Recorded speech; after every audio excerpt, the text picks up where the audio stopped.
ओम शांति। आज 6 दिसंबर 2023। आज की शेरवाणी की मुख्य पंक्तियाँ हैं। मीठे बच्चे, मैं तुम्हें फिर से राजयोग सिखलाकर राजाओं का राजा बनाता हूँ। मैं तुम्हें फिर से राजयोग सिखलाकर राजाओं का राजा बनाता हूँ।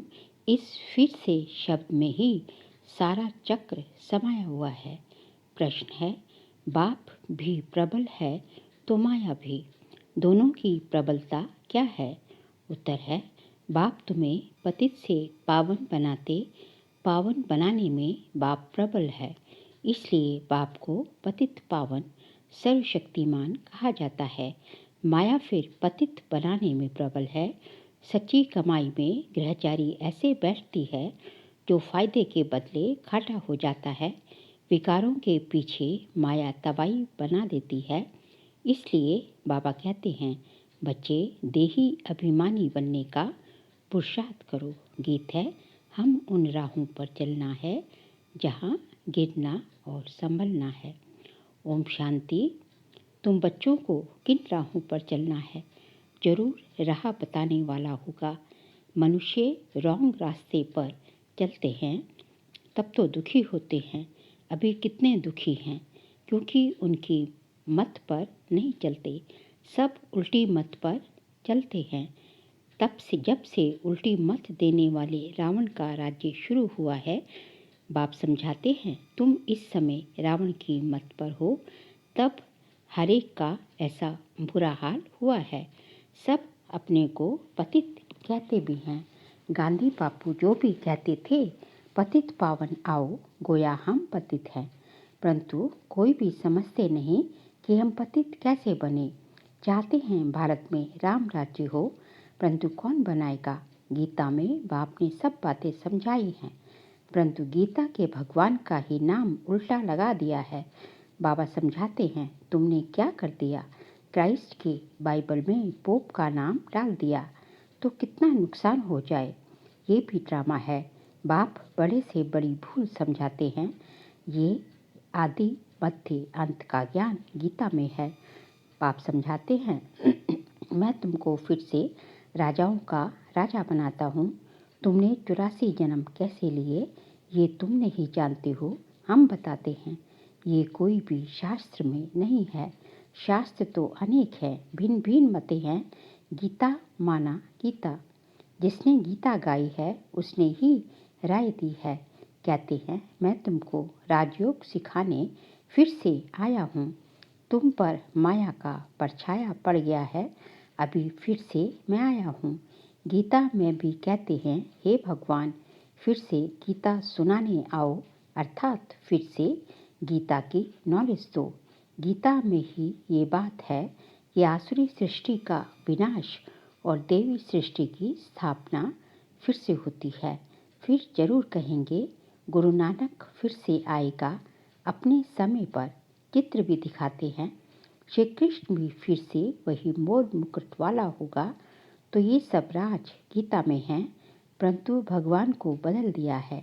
हम ऐसे नहीं कहते कि गीता को नहीं मानते, परंतु उसमें जो ये उल्टा नाम मनुष्य ने डाल दिया उसको बाप आकर के सीधा करके समझाते हैं। ये भी समझाते हैं, हर एक आत्मा में अपना अपना पार्ट बंधा हुआ है। सब एक समान नहीं हो सकते। जैसे मनुष्य माना मनुष्य, वैसे आत्मा माना आत्मा, परंतु हर एक आत्मा में अपना पार्ट भरा हुआ है। ये बातें समझाने वाला बड़ा बुद्धिमान हो चाहिए। बाप जानते हैं कौन समझा सकते हैं, कौन सर्विस करने में समझदार हैं। किसकी लाइन क्लियर है। देही अभिमानी रहते हैं, सब तो परिपूर्ण देही अभिमानी नहीं बने हैं। ये तो अंत में रिजल्ट होगी। इम्तिहान के दिन जब नज़दीक होते हैं तो मालूम पड़ जाता है कौन कौन पास होंगे। टीचर्स भी समझ सकते हैं और बच्चे भी समझते हैं कि ये सबसे तीखा है। वहाँ तो ठगी आदि भी हो सकती है, यहाँ तो ये बात हो न सके। ये तो ड्रामा में नूंद है। कल पहले वाले ही निकलेंगे। हमें पता चलता है सर्विस की रफ्तार से। इस सच्ची कमाई में घाटा और लाभ, ग्रहचारी आदि आती है। चलते चलते टांग टूट पड़ती है। गंधर्वी विवाह करने बाद फिर माया एकदम दवाई बना देती है। माया भी बड़ी प्रबल है। बाबा प्रबल है पावन बनाने में, इसलिए उनको सर्वशक्तिमान पतित पावन कहा जाता है। और फिर माया प्रबल है पतित बनाने में। वर्ल्ड अभी है एकदम विशेष वर्ल्ड। कितनी जबरदस्त प्रबलता है। चलते चलते माया एकदम नाक से पकड़ दवाई बना देती है, पारगति दिला देती है। इतनी प्रबल है। बल सर्वशक्तिमान परमपिता परमात्मा को कहते हैं, परंतु माया भी कम नहीं है। आधा कल्प उनका राज्य चलता है, ये कोई थोड़ी ही जानते हैं। दिनों रात आधा आधा होता है। ब्रह्मा का दिन और ब्रह्मा की रात। फिर भी सतयुग को लाखों वर्ष, कलयुग को कितने वर्ष दे देते हैं। अभी बाप समझाते हैं तो समझ में आता है, ये तो बिल्कुल राइट है। कलयुग में मनुष्य थोड़ी ही गीता का राजयोग सिखाए राजाओं का राजा बनाएंगे। ऐसे तो कोई है नहीं जिसकी बुद्धि में हो कि हम राजयोग सीख राजाओं का राजा बनेंगे। वो गीता पाठशालाएं तो अनेक है, परंतु कोई राजयोग सीख राजाओं का राजा व रानी बन नहीं सकते। कोई भी एम ऑब्जेक्ट राजाई पाने का नहीं है। यहाँ तो कहते हो हम बेहद के बाप से भविष्य सुख की राजाई पाने के लिए पढ़ते हैं। पहले पहले तो अल्फर समझाना है। गीता पर ही सारा मदार है। मनुष्यों को कैसे पता पड़े सृष्टि चक्र कैसे फिरता है, हम कहाँ से आए हैं, फिर कहाँ जाना है, कोई को पता नहीं। कौन देश से आया कौन देश है जाना, गीत भी है ना, सिर्फ तोते माफिक गाते रहते हैं। बुद्धि जो आत्मा में है वह नहीं जानती कि हम जिसको हे परमपिता परमात्मा कहते हैं वह कौन है। उनको न देख सकते हैं न जान सकते हैं। अभी तुम समझ गए हो हम आत्मा हैं, परमपिता परमात्मा बाप हमको पढ़ाते हैं। बुद्धि कहती है बाप आकर पढ़ाते हैं। जैसे किसकी आत्मा को बुलाते हैं तो समझते हैं ना उनकी आत्मा आई है, तो तुम समझते हो हम आत्मा हैं, हमारा वह बाप है। बाप से जरूर वर्षा मिलना चाहिए। हम दुखी क्यों हुए हैं। मनुष्य तो कह देते बाप ही सुख दुख देने वाला है। भगवान को गाली देते रहते हैं। वह है आसुरी संतान। जैसे कल पहले कहा है वैसे कहते हैं। तुम अभी प्रैक्टिकल में ईश्वरी संतान बने हो। आगे तुम आसुरी औलाद थे। अब बाप कहते हैं निरंतर मुझे याद करो। किसको भी ये 2 अक्षर समझाना बहुत सहज है। तुम भगवान के बच्चे हो। भगवान ने स्वर्ग रचा, अब नर्क बना है, फिर स्वर्ग बाप ही रचेंगे। बाप हमको राजयोग सिखला रहे हैं, स्वर्ग की स्थापना कर रहे हैं। अच्छा शिव को नहीं जानते हो, प्रजापिता ब्रह्मा को भी रचने वाला वह बाप है, तो जरूर बाप ब्रह्मा द्वारा ही सिखाएंगे। अभी शूद्र वर्ण है, हम ब्राह्मण से देवता क्षत्रिय बनते हैं। नहीं तो विराट रूप क्यों बनाया है। चित्र ठीक है परंतु समझ नहीं सकते। शूद्रों को ब्राह्मण कौन बनाएगा। जरूर प्रजापिता ब्रह्मा चाहिए। उनको कैसे अडॉप्ट किया। जैसे तुम कहते हो ये मेरी स्त्री, उनको मेरी कैसे बनाया, अडॉप्ट किया।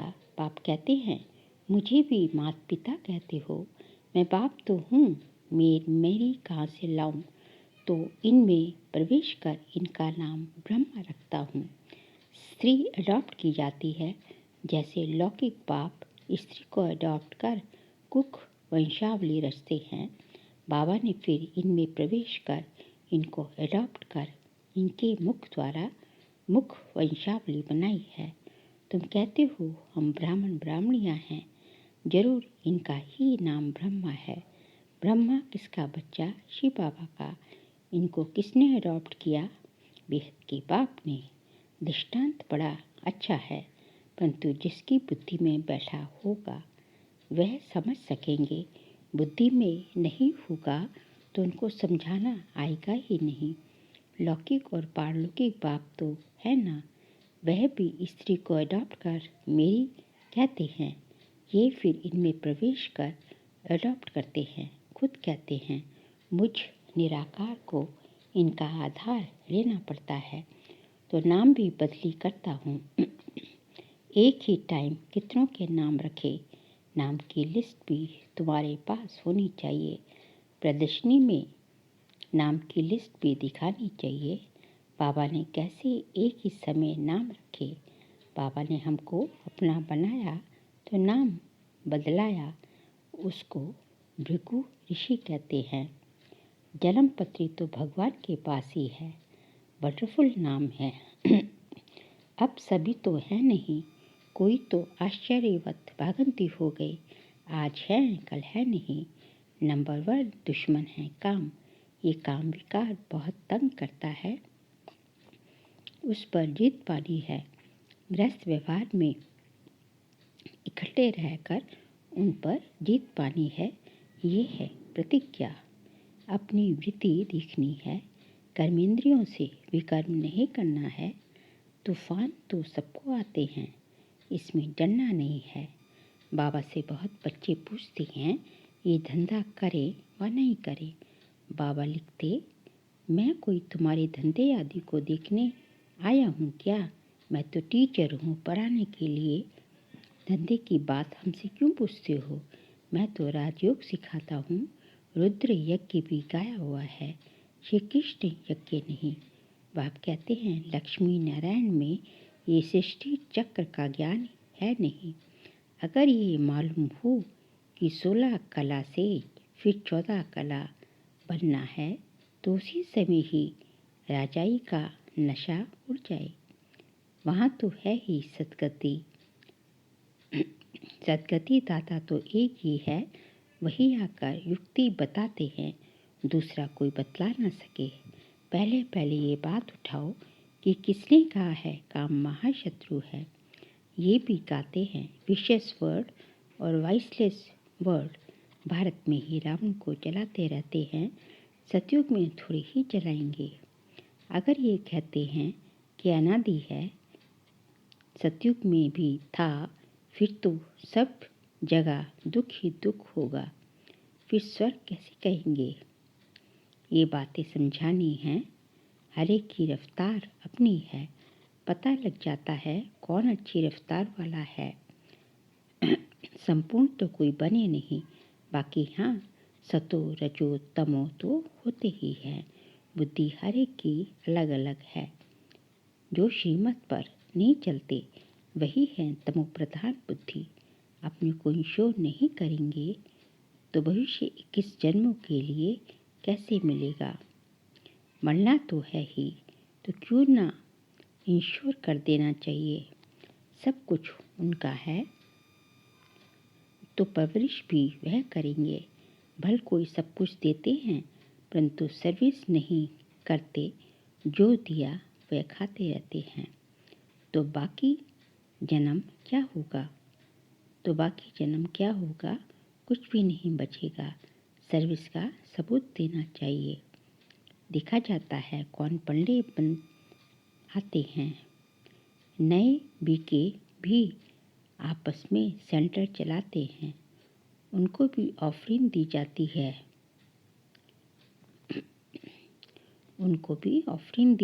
है। ये नॉलेज तो बड़ी सहज है। वानप्रस्थ अवस्था वालों को जाकर समझाओ। वानप्रस्थ अवस्था कब होती है? बाप ही गाइड बन सबको ले जाएंगे। तुम जानते हो बाप को कालों का काल भी कहा जाता है। हम तो खुशी से बाबा के साथ इकट्ठे जाना चाहते हैं। पहले पहले तो मुख्य बात ये उठाओ, गीता का भगवान कौन? जिसने रचना रची। लक्ष्मी नारायण को राजयोग किसने सिखाया? उनकी भी राजधानी स्थापन हो रही है और कोई राजधानी स्थापन करने आते नहीं। बाप भी राजधानी स्थापन करने आते हैं। सब पतितों को पावन बनाने वाला बाप है। ये है विशेष वर्ड, ये है वॉइसलेस वर्ड। दोनों में नंबरवार मर्तबे हैं। जो श्रीमत पर चलने वाले होंगे उनकी बुद्धि में ही ये बातें बैठ सकेंगी। अच्छा, मीठे मीठे सिक्की लते बच्चों प्रति माता पिता बाप दादा का याद प्यार और गुड मॉर्निंग। रूहानी बाप की रूहानी बच्चों से हम रूहानी बच्चों की रूहानी बाप दादा द्वारा नमस्ते नमस्ते नमस्ते। सार के लिए पॉइंट से बुद्धि की लाइन सदा क्लियर रहे, इसके लिए देही अभिमानी बन रहना है। सच्ची कमाई में माया किसकी प्रकार से घाटा न डाल दे, ये संभाल करनी है। कर्मेंद्रियों से कोई भी विकर्म नहीं करना है। इंश्योर करने के बाद सर्विस भी जरूर करनी है। आज का बाबा का वरदान है, माया को दुश्मन के बजाय पाठ पढ़ाने वाली सहयोगी समझ, एक रस रहने वाले मायाजीत भव। माया को दुश्मन के बजाय एक रस सहयोगी माया को दुश्मन के बजाय पाठ पढ़ाने वाली सहयोगी समझ, एक रस रहने वाले मायाजीत भव। माया आती है आपको पाठ पढ़ाने, इसलिए घबराओ नहीं। पाठ पढ़ लो। कभी सहनशीलता का पाठ, कभी शांत स्वरूप बनने का पाठ पक्का कराने के लिए ही माया आती है। इसलिए माया को दुश्मन के बजाय अपना सहयोगी समझो तो घबराहट में हार नहीं खाएंगे। पाठ पक्का करके अंगद के समान अचल बन जाएंगे। कभी भी कमजोर बन माया का आह्वान नहीं करो तो वह विदाई ले लेगी। स्लोगन है, हर संकल्प में दृष्टि की महानता हो तो सफलता मिलती रहेगी। हर संकल्प में दृढ़ता की महानता हो तो सफलता मिलती रहेगी। अच्छा, ओम शांति।